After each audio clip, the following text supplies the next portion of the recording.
जय जगन्नाथ जय जगन्नाथ जय जगन्नाथ। श्रोता बंधु आजिर विषय आमर विषयटी हूँ महाप्रभुंकर गीता पंडा।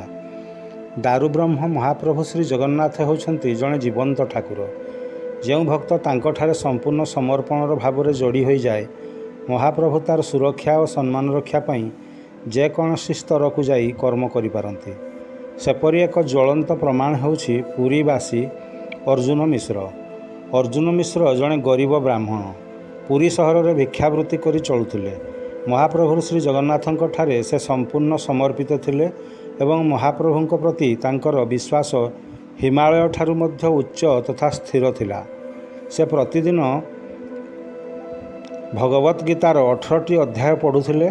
तापर श्रीमंदिर जाई महाप्रभु को दर्शन उपरांते अन्न जल ग्रहण करथिले। एपरी निष्ठा पाई पुरी सहरवासी से गीता पंडा नाम ख्यात थिले।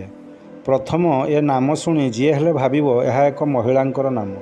मात्र गीता प्रतिदिन पढ़ुथिबारु एवं से जड़े ज्ञानी भक्त जहाकू आमे पंडा कहूछु होइथिबारु तांको नाम गीता पंडा भावे ख्यात थिला। तांकर महाप्रभुंक ठारे एते गभीर विश्वास थिला जे गीतार विभिन्न अध्याय रे लेखा थिबा श्लोक मानंकु चरितार्थ करिया पई महाप्रभु श्री जगन्नाथ को रत्न सिंहासन ओह्लाई आसी तार प्रमाण देवाक पड़िथिला। गीता पंडा दरिद्र ब्राह्मण भिक्षावृत्ति थिला तांकर। स्त्री और 3टी पिलांक भरण पोषण भिक्षावृत्ति रे नियंट हेउथिला। भगवत गीता और श्री जगन्नाथ ठारे से एते भावगत भावे बुड़ी रहुथिले जे वास्तव दुनिया प्रति से उदासीन थिले। दुनियार दुख यातना तांकु छुई पारु नथिला। श्रीमद् भगवत गीतार 2य खंडर 38तम श्लोक कहे सुख दुख समेकृत्वा लाभालाभौ जयाजय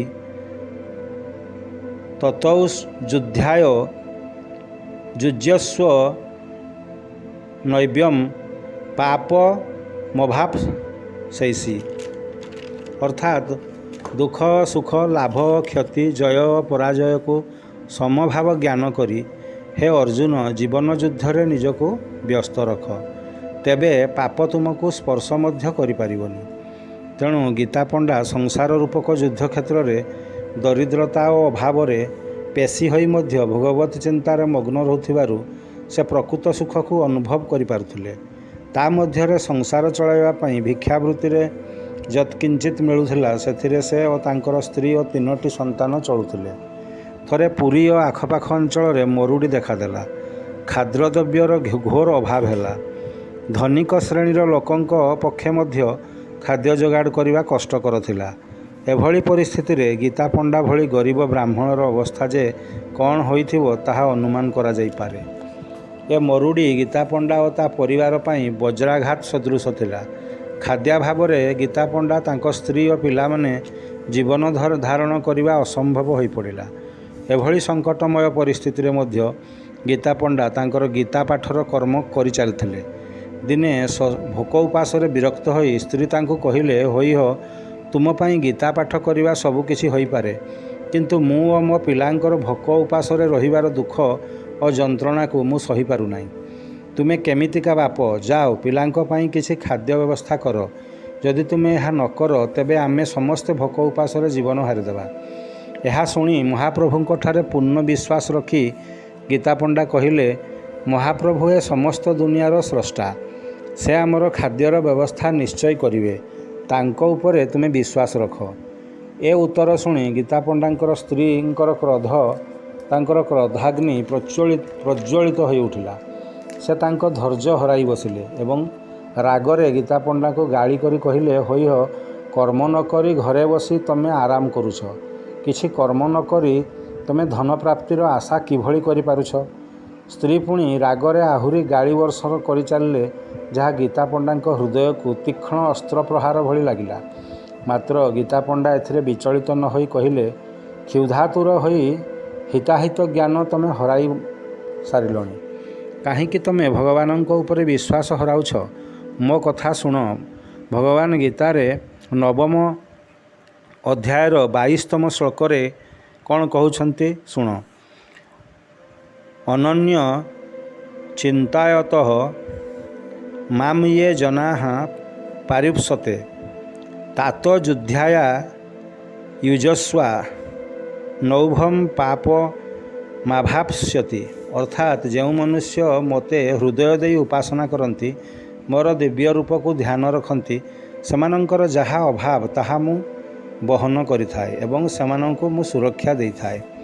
ଏହା କହି ଗୀତା ପଣ୍ଡା ତାଳପତ୍ର ପୋଥିରେ ଲେଖାଥିବା ଏ ଶ୍ଲୋକଟିକୁ ତାଙ୍କ ସ୍ତ୍ରୀଙ୍କୁ ଦେଖାଇ ବିଶ୍ୱାସଭାଜନ କରାଇବାକୁ ଚେଷ୍ଟା କଲେ।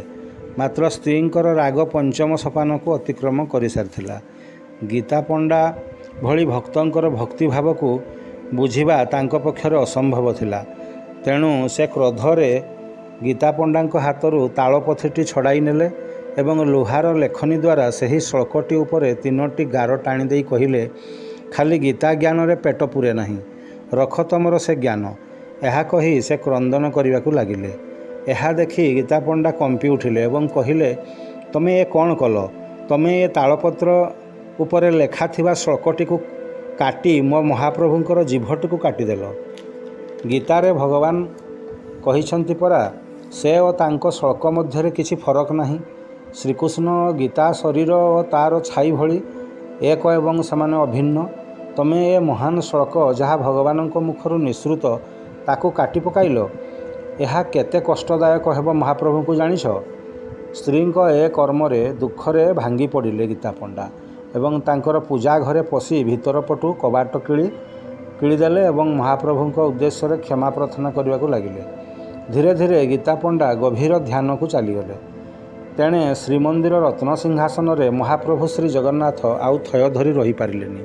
ତାଙ୍କର ପରମ ଭକ୍ତ ଅର୍ଜୁନ ମିଶ୍ର ବା ଗୀତା ପଣ୍ଡାର ଦୃଢ଼ ବିଶ୍ୱାସ ଏବଂ ତାଙ୍କ ମୁଖ ନିଃସୃତ ଗୀତାର ଶ୍ଲୋକର ମାନ ରଖିବା ପାଇଁ ମହାପ୍ରଭୁଙ୍କୁ ରତ୍ନସିଂହାସନ ତ୍ୟାଗ କରି ଏକ ବାଳଗୋପାଳ ମନୁଷ୍ୟ ଶରୀର ଧାରଣ ପୂର୍ବକ ଶ୍ରୀମନ୍ଦିରର 22 ପାହାଚକୁ ଓହ୍ଲାଇ ଆସିଲେ।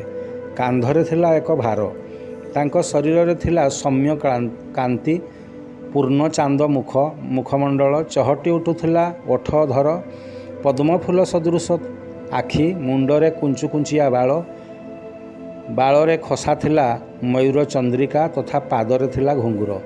ଏପରି ଏକ ବାଳଗୋପାଳ ବେଶ ଧାରଣ କରି ମହାପ୍ରଭୁ ଶ୍ରୀ ଜଗନ୍ନାଥ କାନ୍ଧରେ ବହିଥିଲେ କେତେ କ'ଣ ଦ୍ରବ୍ୟରେ ଭରା ଭାରଟିଏ ଏବଂ ଶ୍ରୀମନ୍ଦିରରୁ ବାହାରି ସିଧା ଯାଇ ହାଜର ହୋଇଗଲେ ଗୀତା ପଣ୍ଡା ରହୁଥିବା ଘର ଦ୍ୱାର ମୁହଁରେ ଭାର ଥୋଇ ଗୀତା ପଣ୍ଡାଙ୍କୁ ଡାକ ପକାଇଲେ। ସେତେବେଳେ ଗୀତା ପଣ୍ଡା ଠାକୁର ଘର ଭିତରେ ଗଭୀର ଦୁଃଖରେ ଗଭୀର ଧ୍ୟାନରେ ମଗ୍ନ ଥିଲେ। ତେଣୁ ବାଳଗୋପାଳଙ୍କର ଡାକ ତାଙ୍କୁ ଶୁଭିଲା ନାହିଁ। ଭୋକ ଉପାସରେ ତାଙ୍କ ସ୍ତ୍ରୀଙ୍କୁ ନିଦ ହେଉନଥିଲା। ବାଳଗୋପାଳଙ୍କର ଡାକ ଶୁଣି ଘରୁ ପଦାକୁ ବାହାରି ଆସିଲେ ତାଙ୍କ ସ୍ତ୍ରୀ। ବାଳଗୋପାଳଙ୍କ ରୂପଲାବଣ୍ୟ ଦେଖି ଗୀତା ପଣ୍ଡାଙ୍କ ସ୍ତ୍ରୀ ବିମୋହିତ ହୋଇଗଲେ। ଆହୁରି ଆଶ୍ଚର୍ଯ୍ୟ ହେଲେ ସେ ବହି ଆଣିଥିବା ଭାର ଏବଂ ସେଥିରେ ଥିବା ବହୁତ ସାରା ଖାଦ୍ୟଦ୍ରବ୍ୟର ସମ୍ଭାର, ଧନରତ୍ନ ଏବଂ ପୋଷାକ। କେବେ ପୂର୍ବରୁ ପୁରୀ ସହରରେ ଏ ବାଳଗୋପାଳଙ୍କୁ ସେ ଦେଖିନଥିଲେ। ତେଣୁ ବାଳଗୋପାଳଙ୍କୁ ପରିଚୟ ପଚାରନ୍ତେ ବାଳଗୋପାଳ ଉତ୍ତର ଦେଲେ, ମା, ମୋ ନାଁ ବାଳଗୋପାଳ। ଆପଣ ଜାଣିନାହାନ୍ତି କି ଏଇ ଗୀତା ପଣ୍ଡାଙ୍କର ପ୍ରିୟ ମିତ୍ର ଶ୍ରୀମନ୍ଦିର ନିକଟରେ ରହନ୍ତି। ସେ ବହୁତ ଧନୀ ଏବଂ ତାଙ୍କର ଅମାର ବା ତାଙ୍କର ଷ୍ଟୋର ହାଉସ୍ ସବୁବେଳେ ବିଭିନ୍ନ ଦ୍ରବ୍ୟରେ ଭରପୁର ଥାଏ। ମୁଁ ତାଙ୍କର ଭାର ଘେନି ଆସିଛି। ସେ ମୋତେ ଏ ଭାର ସହିତ ପଠାଇଛନ୍ତି। ଗୀତା ପଣ୍ଡାଙ୍କ ଦୁର୍ଦ୍ଦଶା ଦେଖି ଏହି ଦୁର୍ଭିକ୍ଷ ସମୟରେ ତାଙ୍କ ବନ୍ଧୁ ସହିପାରିଲେନି। ତେଣୁ ସେ ପଠାଇଥିବା ଏସବୁ ସାମଗ୍ରୀ ଆପଣ ଗ୍ରହଣ କରି ମୋତେ ବିଦା କରନ୍ତୁ। ମୁଁ ମୋ ମାଲିକଙ୍କ ପାଖକୁ ଫେରିଯିବି। ଗୀତା ପଣ୍ଡାଙ୍କୁ ସବୁ କଥା କହି ବୁଝାଇଦେଲେ। ମୁଁ ଆସୁଛି କହି ବାଳଗୋପାଳ ଭାରଟିକୁ ଛାଡ଼ି ତତ୍କ୍ଷଣାତ୍ ସ୍ଥାନ ଛାଡ଼ି ଚାଲିଗଲେ। ଗୀତା ପଣ୍ଡାଙ୍କ ସ୍ତ୍ରୀ ଜଣେ ସାଧାରଣ ଗୃହିଣୀ ଭଗବାନଙ୍କର ଲୀଳାକୁ ବା ବୁଝିବେ କେମିତି? କାଳ ବିଳମ୍ବ ନ କରି ଅତ୍ୟନ୍ତ ଆନନ୍ଦରେ ବାଳଗୋପାଳ ଆଣିଥିବା ଦ୍ରବ୍ୟ ସବୁ ଘର ଭିତରକୁ ବହି ଆଣିଲେ। ସେ ଯେତେ ଦ୍ରବ୍ୟ ଘର ଭିତରକୁ ନେଲେ ମଧ୍ୟ ଦ୍ରବ୍ୟଗୁଡ଼ିକ ଆଦୌ ଶେଷ ହେଉନଥାଏ। ଫଳରେ ତାଙ୍କର ଘରଟି ଖାଦ୍ୟଦ୍ରବ୍ୟ, ସୁନ୍ଦର ପୋଷାକ, ସୁନ୍ଦର ସୁନ୍ଦର ଗହଣା ଗାଣ୍ଠି, ଧନରତ୍ନ, ମଣିମାଣିକ୍ୟରେ ଭରପୁର ହୋଇଗଲା। ଗୀତା ପଣ୍ଡାଙ୍କ ସ୍ତ୍ରୀ ଏକାଥରକେ ଏତେ ଦ୍ରବ୍ୟ ପାଇ ବାଉଳା ହୋଇଗଲେ। ଭଗବାନ ଯେ ବାଳଗୋପାଳ ରୂପରେ ଆସିଥିଲେ ତାହା ତାଙ୍କର ବୁଝିବା ବାହାରେ ଥିଲା। ବାଳଗୋପାଳ ବିଦାୟ ନେବା ପୂର୍ବରୁ ଗୀତା ପଣ୍ଡାଙ୍କ ସ୍ତ୍ରୀ ଅବଶ୍ୟ କହିଥିଲେ ଯେ, ପୁଅ ଟିକିଏ ବସ, ମୁଁ ଖାଦ୍ୟ ରାନ୍ଧିଲେ ଖାଇକିନା ଯିବ। ମାତ୍ର ବାଳଗୋପାଳ କହିଲେ, ମା, ମୁଁ ଏବେ ଖାଇପାରୁନାହିଁ, କାରଣ ମୋ ଜିଭରେ 3ଟି କ୍ଷତ ହୋଇଯାଇ ରକ୍ତସ୍ରାବ ହେଉଛି, ଜଳାପୋଡ଼ା ହେଉଛି। ଏହା କହି ବାଳଗୋପାଳ ସ୍ଥାନ ଛାଡ଼ି ଚାଲି ଯାଇଥିଲେ। ବାଳଗୋପାଳଙ୍କର ଜିଭରେ 3ଟି କ୍ଷତ କଥାଟିକୁ ଗୀତା ପଣ୍ଡାଙ୍କ ସ୍ତ୍ରୀ ଏତେ ଧ୍ୟାନ ଦେଇପାରିନଥିଲେ। ତତ୍କ୍ଷଣାତ୍ ଠାକୁର ଘରୁ ଗୀତା ପଣ୍ଡାଙ୍କୁ ଡାକି ତାଙ୍କ ସ୍ତ୍ରୀ ସବୁ କଥା କହିଲେ। ଏହା ଶୁଣି ଗୀତା ପଣ୍ଡାଙ୍କର ବେନି ଚକ୍ଷୁରୁ ଅବାରିତ ଅଶ୍ରୁଧାରା ବହିବାକୁ ଲାଗିଲା। ଗୀତା ପଣ୍ଡା ସ୍ତ୍ରୀଙ୍କୁ କହିଲେ, ତୁମେ କେତେ ଭାଗ୍ୟବତୀ ଯେ ସ୍ୱଚକ୍ଷୁରେ ତୁମେ ଭଗବାନ ଶ୍ରୀ ଜଗନ୍ନାଥଙ୍କୁ ବାଳଗୋପାଳ ରୂପରେ ଦର୍ଶନ ପାଇଲ। ସେ ବାଳଗୋପାଳ ଶ୍ରୀ ଜଗନ୍ନାଥ ହିଁ ଥିଲେ। ହଠାତ୍ ସ୍ତ୍ରୀଙ୍କର ମନେ ପଡ଼ିଗଲା ବାଳଗୋପାଳ କହିଥିବା କଥା ଯେ ତାଙ୍କ ଜିଭରେ 3ଟି କ୍ଷତ ହୋଇଯାଇଛି। ଗୀତାର 3ଟି ଧାଡ଼ିକୁ ସେ ଲୁହା ଲେଖନୀରେ କାଟି ଦେଇଥିବା କଥା ତାଙ୍କର ଏବେ ମନେ ପଡ଼ିଗଲା ଏବଂ ସ୍ୱାମୀ ସେଥିରେ ଦୁଃଖ ପ୍ରକାଶ କରି ମୋ ବିଷ୍ଣୁଙ୍କ ଜିଭକୁ ତମେ କାଟିଦେଲ ବୋଲି କହି ଭର୍ତ୍ସନା କରିଥିବା କଥା ମଧ୍ୟ ତାଙ୍କର ମନେ ପଡ଼ିଗଲା। ଏହା ଉଭୟ ସ୍ୱାମୀ ଓ ସ୍ତ୍ରୀଙ୍କୁ ଗଭୀର ଦୁଃଖ ଓ ଅନୁଶୋଚନାରେ ଭରିଦେଲା। ପିଲାମାନଙ୍କୁ କିଛି ଖାଦ୍ୟ ପରସି ଗୀତା ପଣ୍ଡା ଓ ତାଙ୍କ ସ୍ତ୍ରୀ ସିଧା ଶ୍ରୀମନ୍ଦିରକୁ ଦୌଡ଼ିଲେ। 22 ପାହାଚ ଚଢ଼ି ମନ୍ଦିରର ଜଗମୋହନଠାରେ ଛିଡ଼ା ହୋଇ ମହାପ୍ରଭୁଙ୍କୁ ଅଶ୍ରୁଳ ନୟନରେ କ୍ଷମା ପ୍ରାର୍ଥନା କରିବାକୁ ଲାଗିଲେ। ହେଲେ ଏ କ'ଣ ସେମାନେ ଦେଖିଲେ? ଚତୁର୍ଦ୍ଧାମୂର୍ତ୍ତି ମଧ୍ୟରୁ ଶ୍ରୀଜଗନ୍ନାଥଙ୍କର ବିଗ୍ରହରେ ତାଙ୍କ ଓଠରେ 3ଟି ରକ୍ତକଟା ଦାଗ ରହିଅଛି। ଆଉ ଶ୍ରୀଜଗନ୍ନାଥ ହସିବାକୁ ଚେଷ୍ଟା କରୁଛନ୍ତି, ମାତ୍ର ତାଙ୍କୁ କଷ୍ଟ ହେଉଛି। ଏହା ଦେଖି ଗୀତା ପଣ୍ଡା ଓ ତାଙ୍କ ସ୍ତ୍ରୀ ଆଉ ସମ୍ଭାଳି ପାରିଲେନି। ମନ୍ଦିର ଜଗମୋହନରେ ଶିଶୁ ଭଳି କ୍ରନ୍ଦନ କରିବାକୁ ଲାଗିଲେ।